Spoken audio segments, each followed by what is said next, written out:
Puji nama Tuhan. Shalom saudara-saudara.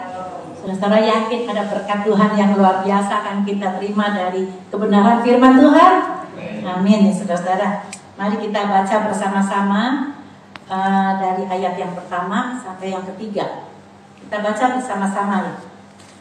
2, 3. Sesudah itu matilah Nahas, raja Bani Amon, lalu anaknya menjadi raja menggantikan dia. Lalu berkatalah Daud, aku akan menunjukkan persahabatan kepada Hanun bin Nahas, sebab ayahnya telah menunjukkan persahabatan kepadaku. Sebab itu Daud mengirim utusan untuk menyampaikan pesan turut berduka cita kepadanya karena kematian ayahnya. Tetapi ketika pegawai Daud sampai ke negeri Bani Amon itu kepada Hanun untuk menyampaikan pesan turut berduka cita kepadanya, berkatalah pemuka-pemuka Bani Amon itu kepada Hanun, apakah menurut katakanmu Daud hendak menghormati ayahnya, karena dia telah mengutus kepadamu orang-orang yang menyampaikan pesan turut berduka cita? Bukankah dengan maksud untuk menyelidik, untuk mengintai dan menghancurkan negeri ini, maka pegawai-pegawainya datang kepadamu?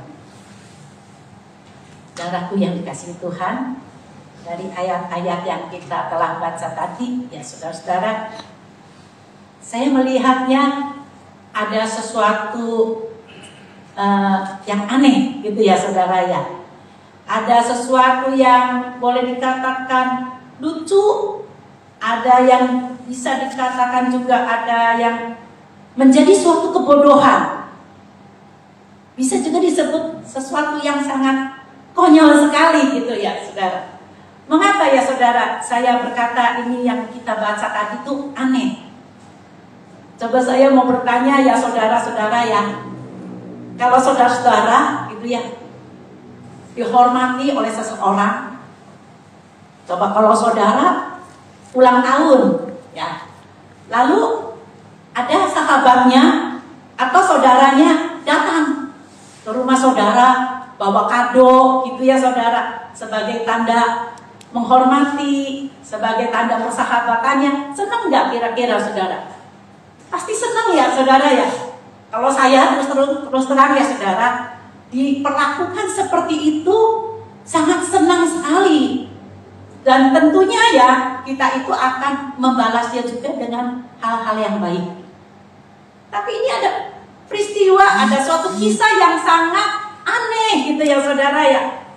Seorang raja yang hebat, seorang raja yang sangat berhasil, sangat jaya dibuat oleh Tuhan, sering menang di dalam menghadapi suatu peperangan-peperangan ya saudara. Bahkan Bani Amon ini ya pernah kalah, makanya mengirimkan upeti dan mengadakan persahabatan gitu dengan Raja Daud. Nah, Raja Daud seorang yang sangat rendah hati. Dia memperhatikan gitu dengan persahabatannya. Nah, Bani Amon ini memiliki raja namanya Raja Nahas. Meninggal, mati ya saudara. Jadi Daud ini ingin menunjukkan gitu ya saudara, rasa persahabatannya, rasa simpatinya itu dengan mengutus orang-orangnya Daud untuk datang kepada anaknya yang sekarang menjadi raja, yaitu namanya Raja Hanun, anaknya dari Raja Nahas, menyampaikan gitu turut berduka citanya, rasa simpatinya gitu ya saudara. Nah sebetulnya kan senang ya saudara-saudara. Nah tapi saudara, anehnya ya saudara, ada beberapa pemuka daripada Raja Hanun ini yang kasih masukan ke Raja Hanun, kasih nasihat sepertinya ya saudara. Demikian ya saudara, seperti yang dikatakan di ayat yang ketiga ya saudara ya. Berkatalah pemuka-pemuka Bani Amon itu kepada Hanun, apakah menurut anggapanmu Daud hendak menghormati ayahmu? Mulai ya saudara, namanya mereka-reka yang mempraduga yang buruk-buruk ya saudara ya. Orang betul-betul Raja Daud itu dengan tulus mengutus orang-orangnya itu untuk menyampaikan rasa turut berduka cita, tetapi disalahi, salah praduga ya saudara ya. Dikatakan apakah Apakah menurut anggapanmu Daud hendak menghormati ayahmu karena ia telah mengutus kepadamu orang-orang yang menyampaikan pesan turut berduka cita? Bukankah dengan maksud untuk menyelidik, untuk mengintai dan menghancurkan negeri ini, maka pegawai-pegawainya datang kepadamu? Nah, saudara-saudara, aneh kan saudara? Ada suatu praduga yang buruk gitu ya saudara, di dalam kebaikannya yang dilakukan oleh Raja Daud ini, sehingga Raja Hanun ini termakan dengan nasihat-nasihat daripada pemuka-pemukanya ini. Lalu Raja Hanun, ya saudara-saudara, memperlakukan yang tidak baik kepada utusan-utusan daripada Raja Daud, yaitu mencukur jenggotnya separuh, saudara. Nah, menurut adat daripada orang Israel itu, ya saudara, kalau mencukur jenggot itu, ya saudara, itu merupakan suatu penghinaan. Lalu juga dipotong, ya saudara, pakaiannya, ya saudara. Di sini dikatakan, ya saudara, di ayat yang ke-4. Lalu Hanun menyuruh menangkap pegawai-pegawai Daud itu, disuruhnya mencukur mereka dan memotong pakaian mereka pada bagian tengah sampai pangkal paha mereka, kemudian dilepasnya mereka. Sangat dipermalukan sekali saudara-saudara utusan daripada Raja Daud ini, ya saudara. Nah, saudara-saudara, kalau orang, ya saudara, mempermalukan, tidak menghormati, ya saudara, utusan daripada Raja Daud, nah tentunya, ya saudara, mereka juga itu tidak menghormati, mereka juga sama saja mempermalukan orang yang mengutusnya. Nah, yang mengutusnya itu kan seorang raja yang luar biasa, Raja Daud.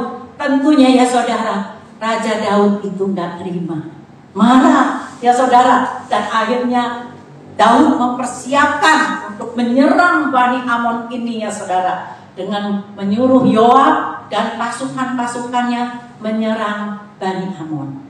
Dan singkat ceritanya, akhirnya Bani Amon ini dikalahkan oleh bangsa Israel yang dipimpin oleh Raja Daud ini, yang waktu itu diserahkan oleh panglimanya yaitu Raja Yoab. Akhirnya kalah, ya saudara-saudara, Bani Amon ini konyol, ya konyol sendiri, ya saudara-saudara. Nah, apa ini sebabnya, ya saudara? Sebabnya ada dua. Mengapa? Sebetulnya hal yang baik yang didapat, tetapi kok akhirnya hal yang buruk yang didapat oleh Raja Hanun dan Bani Amon ini, ya saudara-saudara. Penyebabnya ada dua yang menjadi suatu peringatan bagi kita semuanya. Saya dan saudara-saudara hari ini ada pesan firman Tuhan lewat yang kita baca dari 1 Tawarik pasal 19 ini. Yang pertama, ya saudara, jangan suka berpraduga buruk. Jangan suka berasumsi yang buruk-buruk, ya saudara. Berpikiran negatif, lalu dilanjutkan dengan suatu keputusan dan tindakan yang salah, yang di luar kebenaran firman Tuhan. Kalau terkadang, ya saudara, saya berpikir, ya saya juga pernah sih itu berpraduga buruk sama orang, berprasangka gitu ya. Orang itu kenapa ya, gimana ya? Nah, nggak apa-apa sih saudara kalau saudara mempunyai suatu perkiraan yang negatif itu, ya saudara. Tapi jangan disertai dengan suatu keputusan, dengan suatu langkah tindakan yang salah. Nanti mendatangkan suatu kekonyolan, kekalahan, ya saudara, hancur, ya saudara. Lebih baik kalau kita ada suatu curiga terhadap sesuatu, itu sebagai anak Tuhan, satu-satunya jalan, bawa kepada Tuhan, sampaikan kepada Tuhan. Tuhan, benarkah ini Tuhan? Gitu. Apakah ini cuma praduga-praduga buruk? Nanti Tuhan yang kasih pencerahannya, saudara. Enak jadi anak Tuhan, saudara. Jangan dengan tindakan-tindakan yang tidak sesuai dengan firman Tuhan. Gitu. Apalagi ini sangat berlawanan sekali, ya saudara. Jadi nanti akibatnya itu akan merugikan diri sendiri, ya saudara. Saya juga pernah, ya saudara, mengalami suatu kisah yang sangat lucu sih saudara. Ini pernah dialami oleh saya, saudara. Jadi ketika saya baca ini, saya teringat dengan kisahnya saya, saudara. Saya pernah dibikin nangis oleh seseorang yang padahal di hati saya lagi melakukan hal yang sangat baik gitu. Saya betul-betul lagi ya namanya kangen sama orang itu gitu ya, sama saudara itu. Persis ulang tahun, saya ingat-ingat hari ulang tahunnya, saya siapin kado, saudara. Saya datang ke rumahnya dengan baik-baik gitu ya, saudara, dengan happy, saya peluk. Nggak taunya, saudara, itu di praduga yang buruk-buruk itu dicetuskan kepada sayanya. Lin, kamu tuh melakukan ini tuh, kamu tuh pengen supaya kamu kalau ulang tahun dapat kado lagi, gitu. Saya tuh sangat promo, saudara, bener-bener saya sedih banget gitu. Lalu saya ngomong sama orang itu, enggak, sungguh nggak ada gitu, nggak ada maksud gitu. Saya betul-betul gitu, namanya tulus, nggak mengharapkan balasan gitu.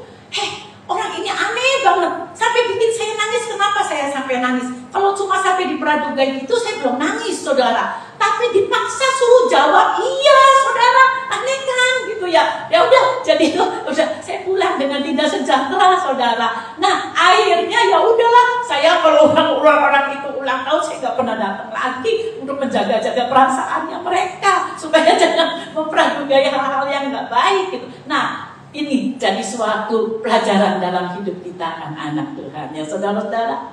Jangan suka mempradugai yang buruk-buruk ya, saudara. Lah apalagi disertai dengan suatu keputusan langkah yang salah, yang tidak sesuai dengan kebenaran firman Tuhan. Itu akan mendatangkan kerugian bagi kita sendiri ya, saudara. Lalu yang kedua, apalagi sih penyebabnya ya, saudara, yang sehingga membuat Bani Amon ini kalah pada menerima sesuatu yang baik dari Raja Daud, suatu penghormatan yang luar biasa ya, saudara, raja yang sangat besar ya, saudara. Yaitu yang kedua, pesan firman Tuhan. Jangan asal aja terima nasihat dari orang-orang, saudara. Harus diseleksi. Kalau kita mau minta nasihat, berdoa dulu. Biar Tuhan yang tunjukkan, supaya kita datangnya itu ke hamba Tuhan. Siapa itu yang dipakai Tuhan, supaya hamba Tuhan itu diurapi dan sangat tepat nasihatnya, saudara. Tapi saudara, ini pengalaman saya, saudara, sebagai anak Tuhan. Saya juga sempat ya, saudara, kalau minta nasihat ke orang gitu ya, saudara. Tapi setelah sekarang kesiniin semakin diperlengkapi dengan kebenaran firman Tuhan. Lebih baik minta nasihat yang sangat sempurna itu datang kepada Tuhan Yesus sendiri. Berdoa, enak, saudara, nggak pernah salah. Gitu, saudara, sangat tepat nasihatnya. Kalau minta nasihat sama orang, kalau masalah datangnya, saudara, masalah yang satu jadi dua, bisa jadi tiga bahkan, saudara. Mari, saudara, ada nasihat firman Tuhan pagi ini, yaitu 2 poinnya, saudara, supaya kita jangan ngadepin kekonyolan, kehancuran, saudara. Jangan suka mempradugai yang buruk-buruk, yang dilanjutkan dengan mengambil langkah suatu keputusan gitu ya, yang lalu langkahnya itu tidak sesuai dengan kebenaran firman Tuhan. Lalu yang kedua, hati-hati di dalam kita menerima nasihat, baik itu melalui hamba Tuhan, ataupun melalui teman sahabat kita, atau melalui saudara-saudara kita. Hati-hati. Kalau nasihat itu nggak pas, bawa dulu pada Tuhan, benar nggak? Supaya benar-benar mendatangkan kebaikan dalam hidup kita. Puji nama Tuhan. Kita masuk dalam poin yang kedua ya, saudara-saudara. Kita baca di ayat yang ke-13 dari 1 Tawarik pasal 19 ini. Yuk kita baca bersama-sama. 2, 3. Kuatkanlah hatimu dan marilah kita menguatkan hati untuk bangsa kita dan untuk kota-kota Allah kita. Tuhan kiranya melakukan yang baik di matanya. Saya akan bacakan dari Alkitab bahasa sehari-harinya ya, saudara. Demikian bunyinya. Tabahlah, mari kita berjuang dengan berani untuk bangsa kita dan untuk kota-kota Allah kita. Semoga Tuhan melaksanakan apa yang dikehendakinya. Jadi di sini saudara, dari kata-kata yang Yoab pesan kepada pasukan-pasukannya yang ada dalam naungannya si Yoab ini, ya saudara, dikatakan kuatkanlah hatimu, itu sama aja dengan tabahkanlah hatimu. Nah, gimana sih resepnya supaya kita ini memiliki hati yang tabah di dalam menghadapi peperangan, di dalam menghadapi masalah, perkara yang besar sekalipun? Apa? Kunci kebenaran firman Tuhannya supaya kita alami kemenangan. Kita baca dulu ya saudara di dalam Yosua 1 ayat 7 sampai 8. Saya akan bacakan Yosua 1 ayat 7 sampai 8. Hanya kuatkan dan teguhkanlah hatimu dengan sungguh-sungguh, bertindaklah hati-hati sesuai dengan seluruh hukum yang telah diperintahkan kepadamu oleh hamba-Ku Musa. Janganlah menyimpang ke kanan atau ke kiri supaya engkau beruntung kemanapun engkau pergi. Ayat 8. Janganlah engkau lupa memperkatakan kitab Taurat ini, tetapi renungkanlah itu siang dan malam, supaya engkau bertindak hati-hati sesuai dengan segala yang tertulis di dalamnya. Sebab dengan demikian perjalananmu akan berhasil dan engkau akan beruntung. Puji nama Tuhan. Nah, waktu itu ya saudara, Raja Daud sudah menyuruh Yoab dan para pasukannya itu untuk menyerang Bani Amon, ya saudara. Lalu Bani Amon juga nggak diam saudara. Dia pinjam dari raja-raja lain. Dia pinjam kereta-keretanya sampai puluhan ribu saudara, dengan bayaran yang mahal saudara. Tetapi inilah kunci kemenangan yang dialami oleh Raja Daud melalui Raja Yoab ini dan pasukannya ya saudara. Yaitu apa saudara? Poin yang pertama, cari dulu sumber kekuatannya kita itu. Siapakah sumber kekuatan kita? Adalah Allah kita, Tuhan kita, Yesus Kristus. Itulah sumber kekuatan kita yang menjadikan kita menjadi menang di dalam segala sesuatunya ya saudara. Yaitu dengan bagaimana saudara? Dengan kita ini terus kejar firman Tuhan. Isi hidup kita ini dengan firman Tuhan. Perdengarkan terus firman Tuhan. Renungkan firman Tuhan. Hidupi firman Tuhan dalam kehidupan kita. Dan luaskan hati kita, hidup kita ini untuk dikuasai dengan kebenaran firman Tuhan. Kalau hidup kita dikuasai dengan kebenaran firman Tuhan, sungguh dahsyat.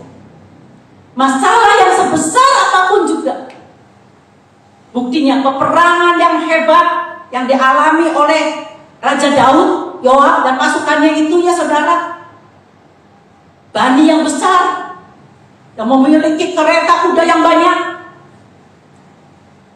Apakah itu bukan masalah yang besar? Besar saudara. Tetapi kalau ada kuasa firman Tuhan yang bekerja, semua masalah itu akan jadi kecil. Dan akhirnya masalah itu punah, dikalahkan dengan kuat kuasa daripada Tuhan kita, Yesus Kristus. Yang percaya katakan amin. Puji nama. Tapi sebaliknya saudara, kalau hati kita kosong, hati kita tidak diisi dengan firman Tuhan, tidak meluaskan kuasa firman Tuhan untuk bekerja dalam hidup kita, maka masalah yang kecil akan menjadi besar sepertinya di mata kita. Membuat hati kita kecut, membuat hati kita jadi takut karena hidup kita tidak dikuasai firman Tuhan. Dan akhirnya hidup kita terpuruk, hancur, menjadi anak Tuhan yang kalah. Pilih yang mana saudara? Kejar firman Tuhan. Renungkan firman Tuhan. Ada di ayatnya ya saudara. Biarlah firman Tuhan itu menjadi kesukaannya kita, menjadi hobi yang pertamanya kita. Baca firman Tuhan, renungkan firman Tuhan, perkatakan firman Tuhan, hidupi terus firman Tuhan, sehingga kehidupan kita akan dikuasai firman Tuhan. Sehingga kalau masalah yang datang juga, yang ada keluar dari mulut kita adalah perkataan-perkataan iman yang membuat kita menang dan selalu menang. Puji nama Tuhan. Lalu yang kedua ya saudara, Apa resepnya ya saudara? Untuk kita alami kemenangan ya saudara, mengalami suatu ketabahan hati, yaitu bertindak hati-hati sesuai dengan tuntunan yang daripada Tuhan. Jadi ada bagian dari kita juga yang dikerjakan. Tuhan maukan seperti itu. Kalau kita hadapi peperangan, atur strategi. Seperti Yoab panglima perang ini ya saudara, mengatur strateginya. Coba ya saya bacakan lagi ya saudara. Strategi daripada Yoab ini ada saudara, tapi strategi yang berhati-hati gitu. Tentunya tanya dulu sama Tuhan, minta petunjuk yang daripada Tuhan supaya jangan salah jalan ya. Minta hikmat yang dari Tuhan. Mulai ayat 10 saya bacakan. Ketika Yoab melihat bahwa serangan itu mengancam dia dari depan dan dari belakang, maka dipilihnyalah sebagian dari orang pilihan Israel. Lalu ia mengatur barisan mereka berhadapan dengan orang Aram itu. Jadi ada dua saudara, ada Bani Amon, Bani Amonnya pinjem Aram. Jadi ada dua saudara. Tetapi Yoab atur strategi ini ya saudara, bersama dengan pasukan-pasukannya itu, tetapi dengan melibatkan Tuhan di dalam segala sesuatunya itu. Lalu berkatalah Yoab, jika orang Aram itu lebih kuat daripadaku, maka haruslah kau menolong aku. Maaf, saya kelencat ayat 11. Selebihnya dari rakyat itu ditempatkannya di bawah pimpinan Abisai adiknya, dan mereka mengatur barisannya berhadapan dengan Bani Amon itu.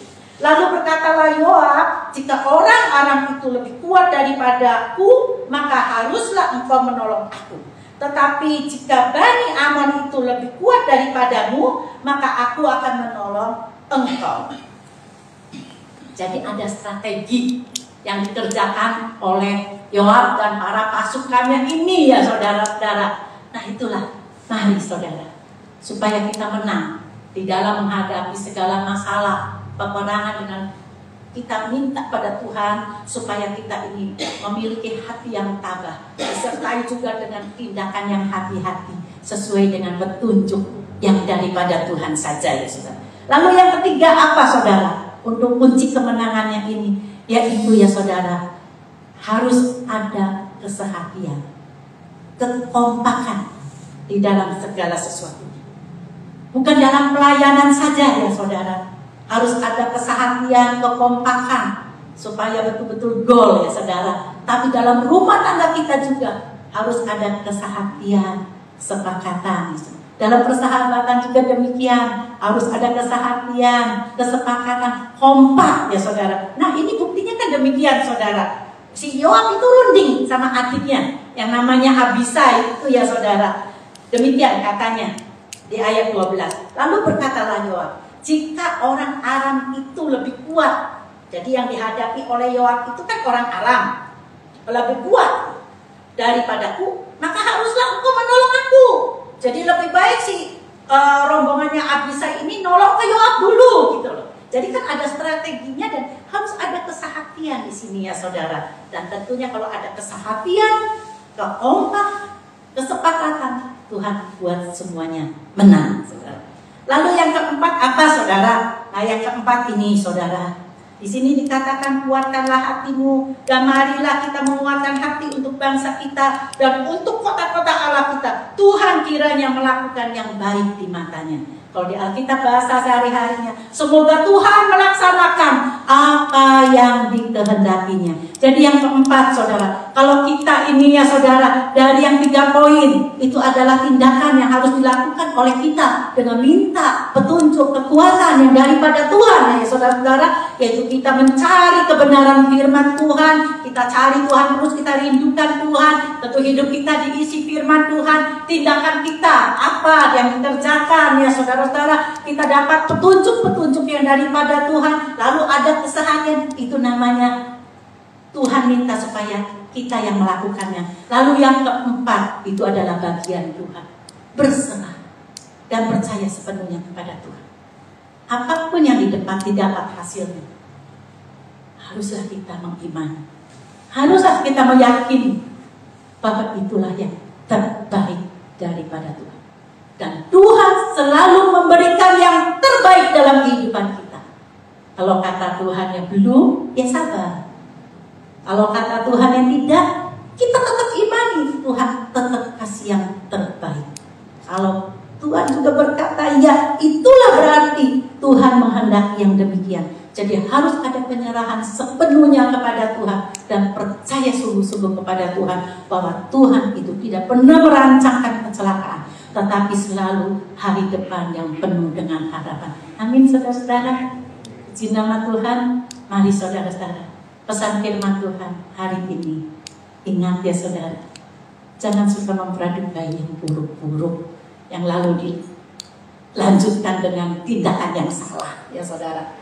Jangan asal-asal aja terima nasihat dari orang-orang, lalu tambahkanlah hati kita dengan kita terus mengejar kebenaran firman Tuhan. Bertindak hati-hati sesuai dengan kebenaran firman Tuhan, sesuai dengan petunjuk tuntunan yang daripada Tuhan. Lalu hiduplah di dalam kesehatian, di dalam mengerjakan sesuatunya kompak ya saudara-saudara, sesuai dengan apa yang Tuhan bicarakan dalam hidup kita. Lalu yang keempat, berserahlah pada Tuhan. Percaya sepenuhnya kepada Tuhan. Tuhan pasti memberikan yang terbaik. Amin. Mari kita menyembah Tuhan bersama-sama, penolong yang setia.